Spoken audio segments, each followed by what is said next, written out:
Today's episode 6 of my regular feature where I share with you my latest purchases from the Perfume Parlour. I've got a 10 bottle clone fragrance haul to go through with you all today, and all of the clones that feature in today's episode are copies of fragrances from the house of Zerjoff. So to find out which ones of these are any good and which ones are not so good, stay tuned to this episode of Mags Frags.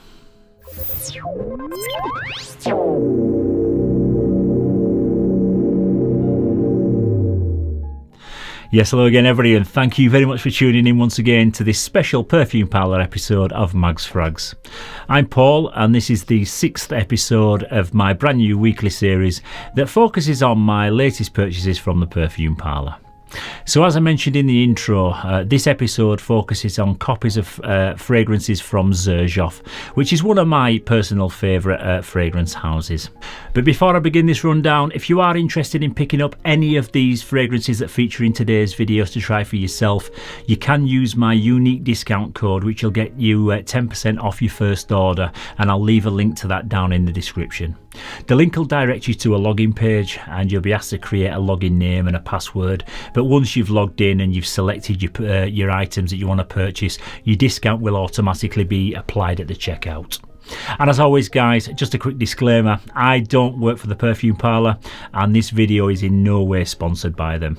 All these opinions that you're going to hear today, they're my own opinions, and I bought all of these fragrances with my own money. I do, however, receive a small commission for recommending you to the Perfume Parlour website, so by clicking the link you'll save you 10% whilst supporting the channel and helping me to bring you some more free content in the future. Okay, so kicking off this list, and the first one that I'm going to talk about today is called Revived for Men, and the Perfume Parlour code on that one is 2009. This one is a copy of Neo, which is part of the Shooting Stars collection. The top notes in this one are green notes, bergamot and neroli. In the mid we've got jasmine, pink pepper, cardamom and nutmeg, and in the base there's amber, Virginia cedar, vetiver, guaiac wood and patchouli. Yes, so this one is all about the citruses. What you get from this is like a massive explosion of lemony freshness. We've got some clean white soapy florals and a faint green herbal quality to it as well. The opening is literally, it's so potent, and it just makes your nostrils tickle with how zesty the lemon is. And I'm in no doubt that the most pessimistic of the fragrance community will compare this to like something like a toilet cleaner. But for me, the lemony freshness is really nice, and it stays all the way through the life of the scent. And there's just a little bit of a green herbal accord in the background. This one is an out and out summer freshie for when it's burning hot outside and you need a little bit of freshness. But if you own like Mancera's Lemon Line, Bulgari's Tiger, or Under the Lemon Trees by Mason Margiela, you won't have a need for this one because it's very much like them, and it's not a scent profile that I'd pay niche prices for. But nevertheless, a lovely fresh summer scent to kick off this list. Okay, next up is one called Light Emission, and the Perfume Parlour code on this one is 1479. This is a copy of Starlight, which again forms part of the Shooting Stars collection.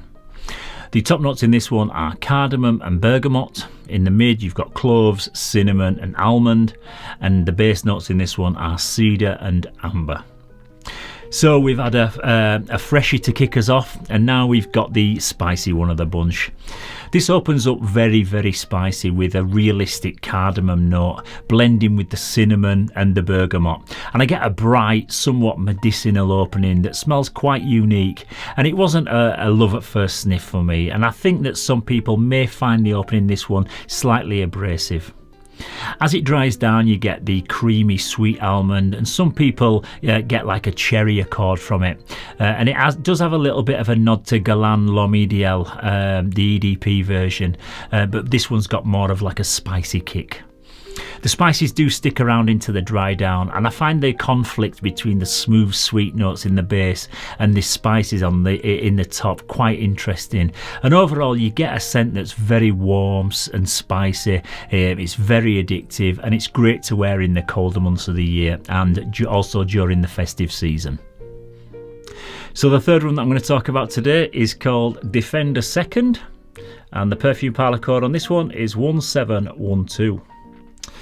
This one is a copy of the very popular Alexandria II, which is an oriental woody fragrance. The top notes in this are apple, cinnamon, palisander, rosewood and lavender. In the mid we've got cedar, rose, lily of the valley, and in the base we've got vanilla, sandalwood, agar wood, musk and amber. This one starts out very woody, and I'd say it's very masculine also, and it's actually the oud in the base that's the first note that I pick up on. There are some powdery florals in there, and you can smell the lavender if you can divert your senses away from the woods which dominate the opening.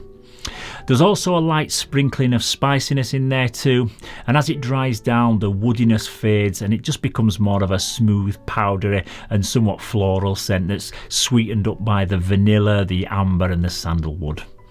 It's a cold weather fragrance, and this Perfume Parlour copy has decent performance and it projects really well, because I've had a few people ask me what I'm wearing whenever I've worn this one. This is in the kind of same ballpark as your Carlisle by Parfums de Marly.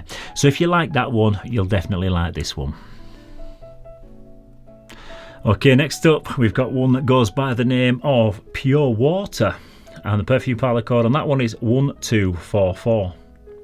This one is a copy of Erba Pura, and the top notes in this one are lemon, bergamot and orange. In the mid we've just got fruits, and the base notes in this one are white musk, vanilla and also amber. This one is a bright summery fragrance with citruses, exotic fruits and vanilla, so you could say it smells like a large bowl of tropical fruit and ice cream. It starts out fresh with zingy lemon, bergamot and orange, but it's not long before you get the creamy sweet vanilla, and you just get like an instant happy feeling of the summertime with this one. The white musk and the amber in the base provide a little bit of interest and depth, and it just stops it from becoming too juvenile or gourmand. It's quite a unique smelling warm weather scent, but I'd say it's fairly mass appealing, even though I wasn't like particularly bowled over by it myself the first time that I smelled it in the shop.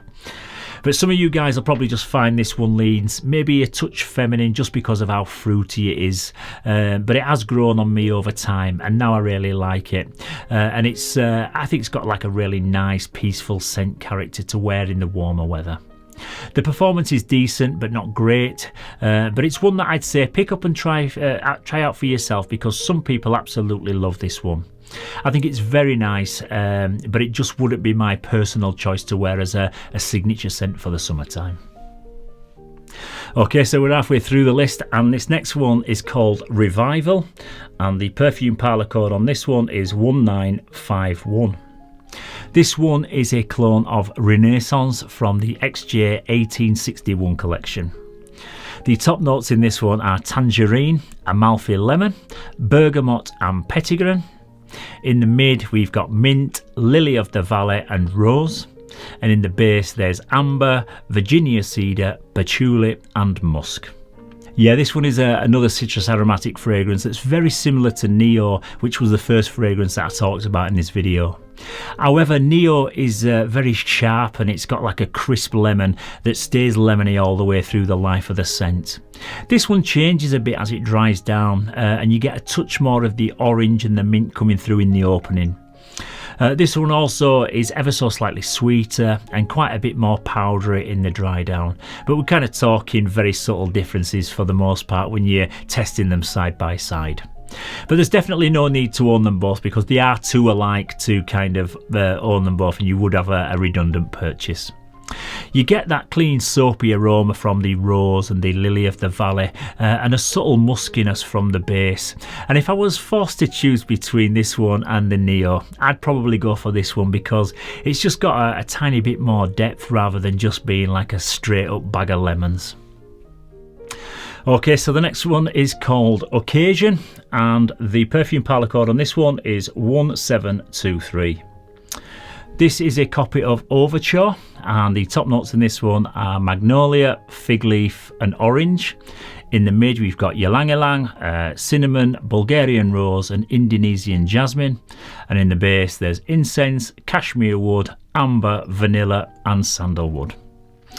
This one is a sweet amber floral fragrance that is straight unisex, and I don't think it leans either feminine or masculine. It has a very unique but pleasant opening with the magnolia, orange and fig leaf combining with the floral notes in the heart, and this produces kind of a mix between an oriental floral type scent but yet with some sweeter and more mysterious Middle Eastern qualities. Right from the first spray, there's no mistaking that this smells like a very expensive niche fragrance. And even though there's nothing too funky or off-putting, it's just got a bit of a challenging character that kind of dares you not to like it. But I've got to say, I actually find this one quite addictive. This one is not a mass appealing fragrance though, and I reckon it will divide opinions, but if you are into your more niche smelling scents, I predict that you'll really enjoy this one. In the dry down you get a little bit of a rotting wood type smell, but it's not nasty or anything like that. It's more interesting than off-putting, and it's tamed by the vanilla and the sandalwood, which just rounds everything off nicely without it becoming too sweet. This is a very unique fragrance with a fairly gentle and delicate scent DNA, so I think it'd be best suited to the cooler days during maybe springtime or early autumn. It'd also be a very nice classy fragrance to wear as a work scent if you work in an office and you dress smartly for work. Okay, so the 7th one on the list is called Parlando, and the Perfume Parlour code on this one is 1249. This one is a copy of Accento, which is an oriental floral musk for men and women. The top notes in this one are pineapple and hyacinth. In the mid there's iris, jasmine and pink pepper, and in the base there's musk, vetiver, vanilla, amber and patchouli. Yeah, so this one opens up with pineapple, but it's not the pineapple that you might associate with Creda Ventus. The hyacinth as well as the iris and the jasmine in the heart of this one are what dominate the opening. I think the pineapple is there just to give you a bit of a fruity punch. You can definitely isolate it, but for me it's the powdery florals that I get the most in this one. The dry down is sweet and fruity with the pineapple sticking around and blending in with the vanilla and the musk, and what you get is a very pleasant, easygoing, powdery fragrance that has a bit of like a Prada L'Homme kind of vibe going on, but with more fruitiness. I think this one would be really like a really good office scent because it's very inoffensive with like a soft projection. I think it may lean a little bit more on the feminine side, but not so much that I wouldn't wear it. I really think it's a really nice one, but there is just maybe a few better options from the Zerjoff line, and 2 of them are still to come, so look out for those. Okay, next up we have one that goes by the name of Greek Island, and the Perfume Parlour code on this one is 1950. This one is a copy of the very popular Naxos, and the top notes in this one are lavender, lemon and bergamot. In the mid we've got cashmere and honey, cinnamon, jasmine and sambac, and the base notes are vanilla, tonka bean and tobacco leaf. This is a lovely, rich, warm and smooth fragrance with tobacco, honey, vanilla and tonka bean producing a caramel-like sweetness. But there's also the note of lavender in there, which gives it a slightly floral, breezy Mediterranean feel. This one I'd say is a more refined and grown-up version of Mugler's Pure Havana. I'd say they're around about 75% similar in terms of the sweeter honey and the vanilla notes, but I prefer the cherry-like opening in Pure Havana. And I also prefer the dry down of this one because the lavender just makes it more interesting than just like an out-and-out sweet vanilla bomb. When I've worn this one, some people have said that they do get the caramel type smell and told me that it smells delicious, so it definitely smells sweet and nice in the air. This is perfect for the springtime when the sun is just starting to come out, but it's still fairly cool. The performance is very good with a very strong projection for the first couple of hours, and then it tends to sit a little bit more closer to the skin and it just becomes a very pleasant and comforting skin scent with like an arm's length projection for probably the next 6 or 7 hours. This is one of the top-notch fragrances in the Zerjoff line, so if you haven't already tried Naxos yet, give this one a go. Yeah, the penultimate one in this haul is called Superstar for Men, and the Perfume Parlour code on this one is 1710. This is a clone of Kobe, and the top notes in this are labdanum, bergamot and orange. In the mid we've got orange blossom, petitgrain and neroli, and in the base we've got styrax, musk, agar wood, ambergris, tonka bean, benzoin and Brazilian rosewood. This one is another citrus aromatic fragrance, but instead of being dominated by the citrus, it's the neroli and the white florals in this one that really stand out for the first half an hour or so. And I've got to say, I'm not as keen on this one as I am the other freshies in this list. It just has a little bit of a funky resinous quality to it, but a citrus fragrance that contains oud and styrax, ambergris and labdanum is always going to kind of challenge your senses. When it dries down, you get more of a retro barbershop fougere quality, and I much prefer the dry down to the opening. It's soapy, clean, and just has an uplifting freshness, and this Perfume Parlour copy projects really well and has decent longevity. So overall, a nice smelling fragrance. I just prefer maybe the other two freshies in this list. And finally, I have one that I've talked about a couple of times in my other Perfume Parlour haul videos, and this one is called Goa. And the Perfume Parlour code on this one is 1367. This one is a copy of a fragrance from Zerjoff called Coro, which is an exclusive fragrance to Selfridges in the UK, so therefore it probably doesn't get talked about as much as the others do. The top notes in this one are fruit notes. In the mid we've got jasmine, orris, iris and more fruit notes, and in the base there's amber, sandalwood, musk and vanilla.